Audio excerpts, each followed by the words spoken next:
भगवत गीता में एक शब्द का यूज़ किया जाता है, वो है स्थित प्रज्ञ। इस स्थित प्रज्ञ शब्द का अगर सही से मतलब ढूंढा जाए तो उसका अर्थ होता है एक व्यक्ति जिसका जो बुद्धि है, प्रज्ञा है, वो स्थिर हो गई है, उसमें कोई उछाल नहीं आता। चाहे मटेरियल चीज़ें हो या कोई भौतिक या सामाजिक या राजनीतिक कोई भी उतार चढ़ाव आए उसकी ज़िंदगी में, उसका जो प्रज्ञा है, उसका जो बुद्धि है, वो कभी फ्लक्चुएट नहीं होता, डामाडोल नहीं होता। अमूमन जो हम इंसानों की जो लाइफ को अगर देखा जाए तो हम इंसान सबसे ज़्यादा परेशानी में ग्रस्त है, इसलिए क्योंकि हमारे ज़िंदगी में किसी भी चीज़ की कोई सर्टेनिटी नहीं है। हम हमेशा प्रॉब्लम से घिरे हुए हैं और उस वाहजिक बाहरी आउटर प्रॉब्लम्स के चलते हमारी जो इनर लाइफ है ये सबसे ज़्यादा इफेक्टेड होता है। हमारा जो मन है वो पूरा डामाडोल रहता है, हमेशा कॉन्फ्लिक्ट में रहता है। और इसी संदर्भ में स्थित प्रज्ञ शब्द का यूज़ किया जाता है, इसको रेफरेंस में लाया जाता है कि ऐसा एक व्यक्ति जिसका मन उस स्थिरता को प्राप्त हो गया है, जो कभी वाहजिक किसी भी घटना से उसका मन कभी डामाडोल नहीं होता है, वो स्थिर रहता है। बिल्कुल समंदर के बीचों बीच जो स्थिर पानी होती है, बिल्कुल उसकी तरह। ये इसका लिटरल मीनिंग है। लेकिन ऐसी अवस्था को कैसे प्राप्त किया जाए? सबसे जो नेक्स्ट क्वेश्चन आता है लोगों के दिमाग में, स्थित प्रज्ञ होना तो ठीक है, लेकिन कैसे एक नॉन रिस्पॉन्डेड एक स्टेट पे पहुंच जाए जहाँ पे कोई भी किसी भी चीज़ से अगर माइंड ट्रिगर्ड हो जाए, जो कि होगा ही, जितनी भी हमारी ज़िंदगी में जितनी भी घटनाएं घटती है वो एक तरह का हमारे माइंड को एक तरह से ट्रिगर करता है। हमारा माइंड हमेशा रिएक्शन देने के लिए तत्पर है। तो एक ऐसी स्टेट पे पहुंच जाना जहाँ पे माइंड रिस्पॉन्ड ना करे, ये रिस्पॉन्डिंग नेचर बंद कैसे हो जाए,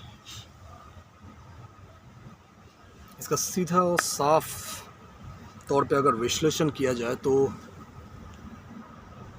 पहले मन का जो नेचर है उसको थोड़ा देखना पड़ेगा कि मन का नेचर क्या है। क्या हमारा मन हमेशा एक ही समरसता में बना रहता है? मन में उतार चढ़ाव नहीं आता है? तुम्हारा मान के चलो तुम जंगल के बीच से जा रहे हो, अचानक तुम्हारे सामने तेंदुआ आ गया या शेर आ गया, तुम स्थिर रहोगे? नेचुरली तुम्हारे इंस्टिंक्टिवली तुम्हारे अंदर एक भय का माहौल क्रिएट होगा, भय पैदा होगा तुम्हारे भीतर। तुम डर जाओगे, भागने की कोशिश करोगे, अपने आप को बचाने की कोशिश करोगे। वो स्वाभाविक है, वो मन का वो ऐसा ही नेचर है मन का।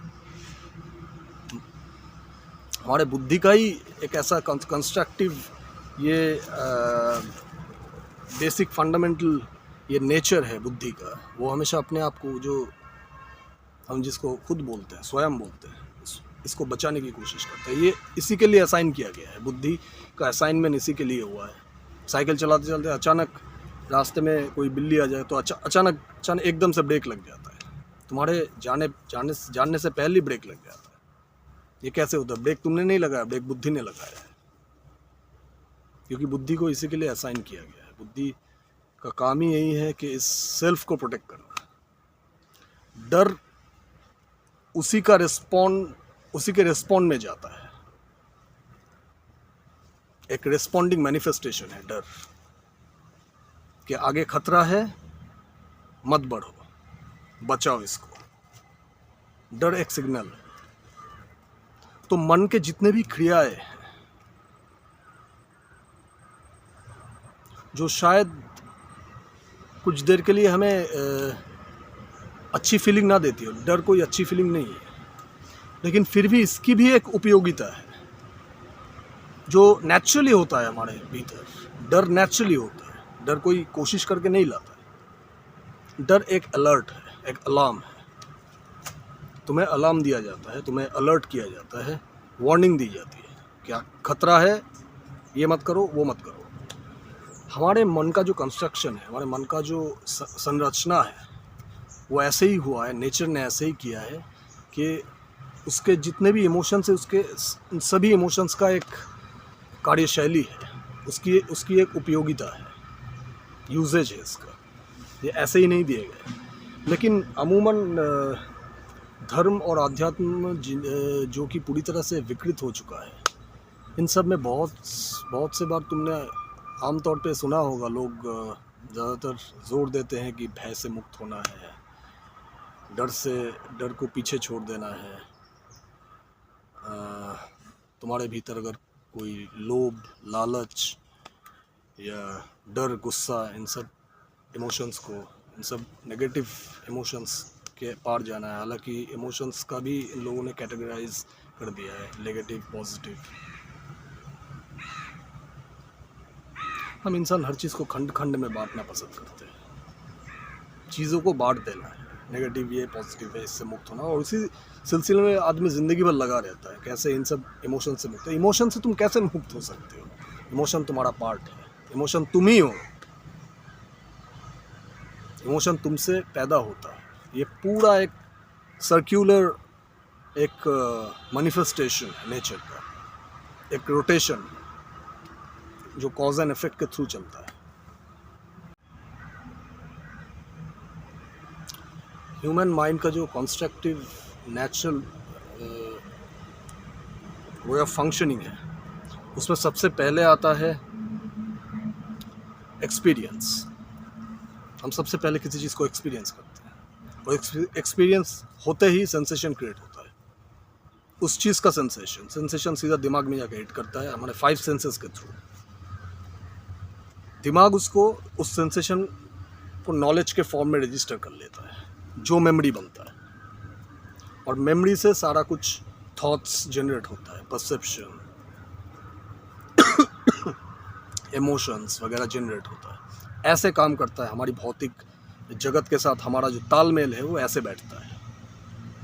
तो ये एक चक्र है, ये एक फंक्शनल मॉड्यूल है, इसके बाहर तुम जा नहीं सकते, लाख कोशिश करो। हम अपने फंडामेंटल जो हमारी जो नेचर है, हम उसके साथ ज़िंदगी भर लड़ते रहते हैं।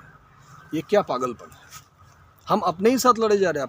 हमारा जो इमोशंस है, हमारा जो काम करने का तरीका, अपनी जो नेचुरल वे ऑफ फंक्शनिंग है, जिसमें हमारा कोई हाथ नहीं है, जो होगा ही, उसके साथ हम लड़ते रहते हैं।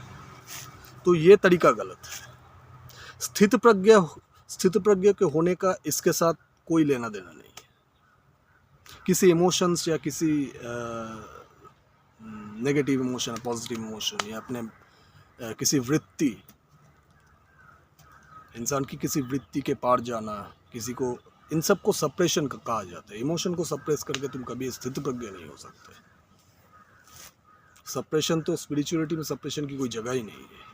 सप्रेशन यानी बल प्रयोग करके तुम ऐसी कुछ अननेचुरल चीज़ें करने की कोशिश कर रहे हो जो कि नेचुरल नहीं है, जो कि होना नहीं चाहिए। और स्पिरिचुअलिटी का मतलब है जो जैसा है उसको वैसे ही ट्रीट करना, नेचर को उसके अनुरूप, उसकी जो कार्यशैली है, उसकी जो काम करने का तरीका है, उसके आधार पे उसको एक्सेप्ट करना, उसको मान्यता देना। स्थित प्रज्ञ होने का इसके साथ कोई लेना देना नहीं। स्थित प्रज्ञ होना बिल्कुल भिन्न है। और स्थित प्रज्ञता आती है समझ से। आध्यात्म का समझ के साथ सबसे ज़्यादा मूल कनेक्शन है। आदमी धीरे धीरे दिन प्रतिदिन समझ को खोता जा रहा है, और इसीलिए आदमी ज़िंदगी भर भटकता है आध्यात्मिक तुष्टि पाने के लिए, लेकिन वो पाएगा नहीं, पाता नहीं है। ज़िंदगी पूरी व्यर्थ निकल जाती है। ना मटेरियल वर्ल्ड में वो सक्सेसफुल होता है, क्योंकि वो पैसे, धन दौलत, गाड़ी बंगला, जितने भी वर्ल्डली चीज़ें वो सब कमा लेता है, लेकिन उसके बाद उसको सुख नहीं मिलता। सुख पाने के लिए वो स्पिरिचुअलिटी को एक्सेस करता है, लेकिन फ़ायदा क्या है? वहाँ पे भी वो गाइडेंस चाहता है, दूसरों से गाइडेंस, क्योंकि ज़िंदगी भर उसने यही मॉड्यूल को फॉलो किया कि मुझे कोई और गाइड करेगा। स्पिरिचुअलिटी का कोई गाइडेंस नहीं होता। स्पिरिचुअलिटी तुम्हें तुम कभी दूसरों से स्पिरिचुअलिटी का गाइडेंस नहीं ले सकते, कोई दूसरा तुम्हें गाइड नहीं कर सकता। अगर कोई दूसरा तुम्हें गाइड कर दे स्पिरिचुअलिटी के संदर्भ में, आध्यात्म के मामले में, तो वो गाइडेंस होगा ही नहीं, हो ही नहीं सकता। गाइड तुम स्वयं को कर सकते हो। अगर इस दुनिया में तुम्हें कोई गाइड कर सकते हो वो तुम हो, कोई और नहीं। तो स्थित प्रज्ञ होना, हालांकि ये होने की चीज़ नहीं है, ये है ही, तुम स्थित प्रज्ञ हो ही। लेकिन जैसे पानी का जो स्वभाव है वो स्थिरता ही है, लेकिन हवा उसको हिला देती है। एक्सटर्नल जो थ्रेट्स है, एक्सटर्नल जो एक्टिविटीज़ है वो उसको हिलाती है। लेकिन पानी को अगर ना हिला के छोड़ दिया जाए वो स्थिर ही रहेगा। जैसे मन भी एक पानी की तरह होती है। इसको समझना, धीरे धीरे अपने मन को टटोलना, अपने क्रियाकलाप को, अपनी जो रोज़मर्रा की ज़िंदगी में जो जितनी भी मन के कार्यशैली जो है उसको फॉलो अप में रखना, उसको बारीकी से संज्ञान लेना। धीरे धीरे तुम्हारी जो समझ है वो डेवलप होती है, और समझ के डेवलप होते ही कुछ होता है, समथिंग फैंटास्टिक हैपन्स, जिसको शब्दों में बयान नहीं किया जा सकता। उस अपूर्व अविस्मरणीय जो घटना होती है, जो समय काल के परे तुम चौंक जाते हो, अरे मैं तो ये हमेशा से था, मैं ही ढूंढ रहा था पागलों की तरह। It's like a necklace, you are the one who is wearing it, but you are searching it outside, that thinking that it must be somewhere there outside, but it's on your neck. You're the one who is wearing it. You have to look for it, then we'll get it. There is a division. वैसे ही स्थित प्रज्ञ का होना भी वैसा ही है। तुम स्थित प्रज्ञ होने के लिए कुछ करोगे, उसके बाद स्थित प्रज्ञ बनोगे। ये तो टाइम स्पेस के जो सर्कल है, टाइम का जो सर्कल है, इसके अंदर आ गया। It's falling within the time, no, but this incidence is beyond time. This thing, when it takes place, you experience something different out of time. You feel there is no time. You sort of accelerate yourself outside of time and space. You realize something different which you have never before realized in your life. स्थित प्रज्ञ होने के लिए कुछ करने की जरूरत नहीं, करके तो ये होगा ही नहीं। करता धरता मन है ना, तो वापस तुम मन के ट्रैप में आके फंस गए। कोई भी चीज करके नहीं हो सकता, अध्यात्म करके नहीं होता। समझ को गहराना पड़ता है, चीजों को टटोलना पड़ता है बुद्धि से। बुद्धि का इस्तेमाल इसी के लिए दिया गया है। जो काल चक्र है, समय और क्षेत्र का, टाइम एंड स्पेस का, जो ये पूरी प्रपंच चल रहा है, ये जो भौतिक जो घटनाक्रम से हम जुड़े हैं, इस घटनाक्रम के पार चले जाए, टाइम लीप हो जाए एक तरह से। क्वांटम फिजिक्स में एक शब्द आता है ना, quantum leap.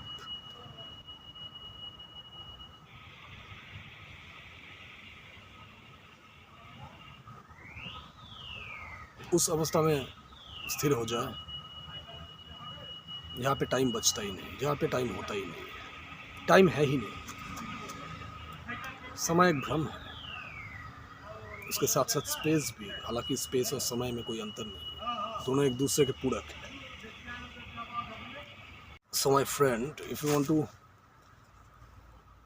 exile yourself beyond time, if you want to reach out to that state,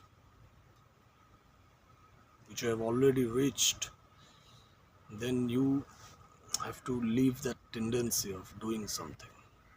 That doership, that mindset of doing will hold you back, will not let you go further, will not let you to move ahead, will not let you to explore and to invite something new in your life. A new phenomena won't happen unless you listen to your old pattern, old conventional way of functioning of mind. If you go through that, the thing will happen the way it always has happened. The same thing will happen. Nothing new you will explore. And life, this is what life stands for. In life, you always get to explore something new.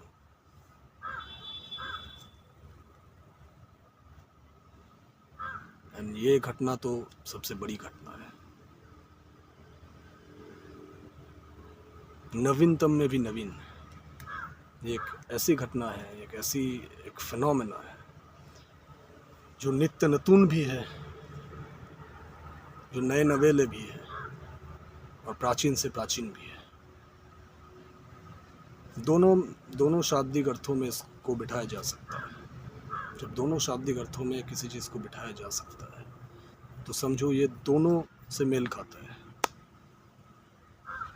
और दोनों के पार भी जाता है।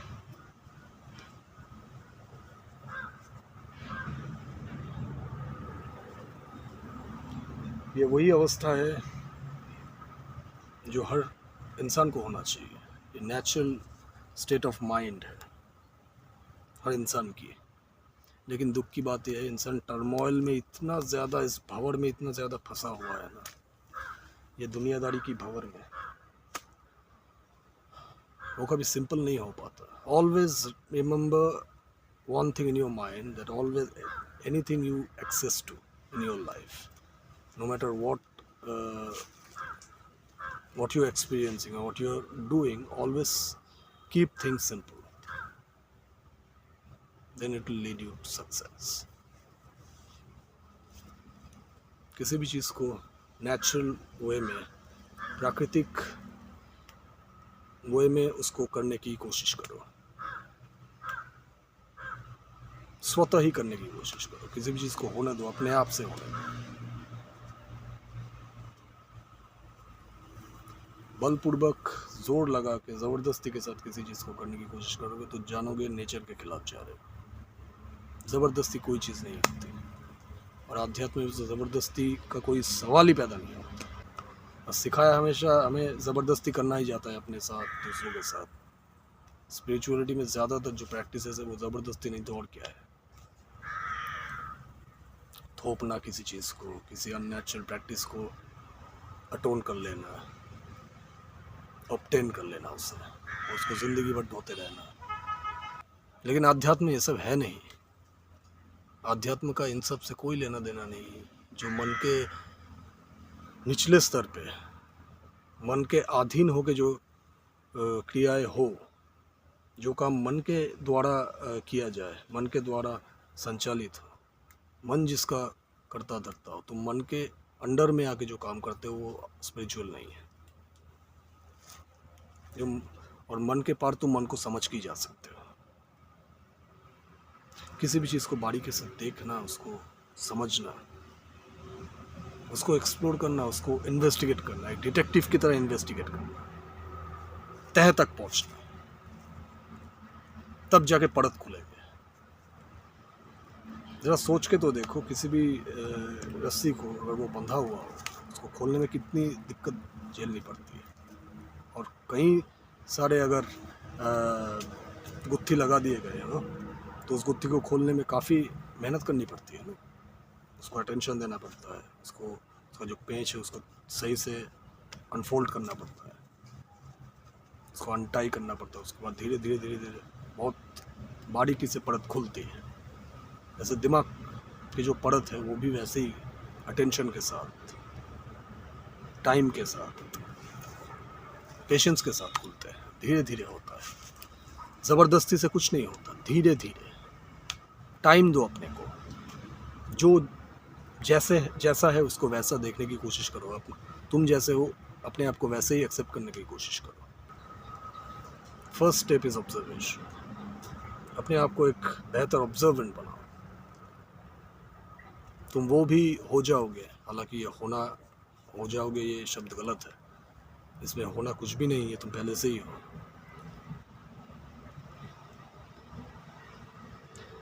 It's like तुम जहाँ पे खड़े हो वहाँ पे खजाना गड़ा हुआ है, हिडन ट्रेजर गड़ा हुआ है, लेकिन तुम्हें उस हिडन ट्रेजर की तलाश है और तुम पूरी दुनिया को छान मारा तुमने,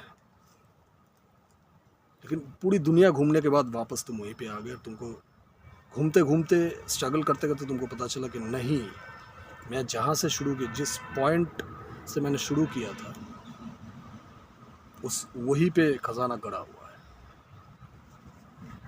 ये भी वैसा ही है। समझ को बढ़ाओ, अपने आप को समय दो, सब होगा।